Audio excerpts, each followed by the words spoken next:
Инфлацијата никако да се спушти под 4%. По благото намалување во септември, во октомври статистика измери нов скок.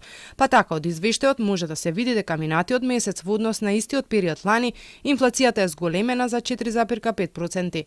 За една година од храната најмногу поскапело овошјето, над 21%, но пораснале цените и на другите производи: маслото, месото, лебот, млекото, сирењето, јајцата. Единствено се забележува поевтинување само кај зеленчукот. Голем скок од над 26% има и кај кафето, чајот и какаото, но станува збор за берзански производи. Цените на мало пак пораснале за 2,8%.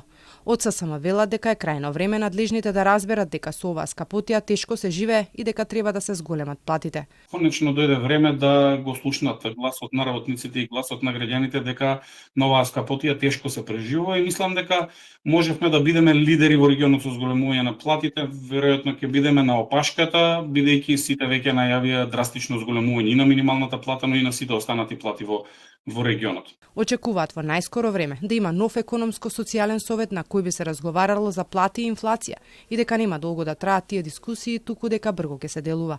Премиерот Мицковски пак очекувал во октомври инфлацијата да се движи помеѓу 4 и 4,5%. Во септември пак кажа дека во следниот период ќе паѓа. Но и покрај ваквиот скок надежите на премиерот не спласнуваат. Се надева дека до крајот на годинава ќе попушти. Но потоа очекувам пристојно намалување во ноември и во декември, така што просечната годишна ставка оваа година ќе заврши меѓу 3,5 и 4%, што е едно од најниските во Европа и во регионов. Истовремено очекувам дека следната година нивото на инфлација ќе се движи меѓу 2 и 3%.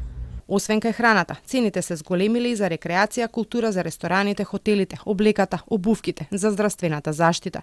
Пред 2 месеци премиерот зборуваше и дека се работи на мерки со кои би се делувало на високите цени. Зашто останува збор, дали и кога би стартувале, се уште нема ништо за тоа.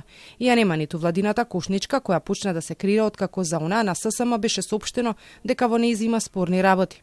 Нема информација ниту што се случува со 4 кошнички, кои исто така се најавува. Според последните прогнози на Народната банка, 2025 година ќе се заокружи со стапка на инфлација од 3,9%. Ова е далеку повисоко од владините прогнози дека ќе биде 2,8%.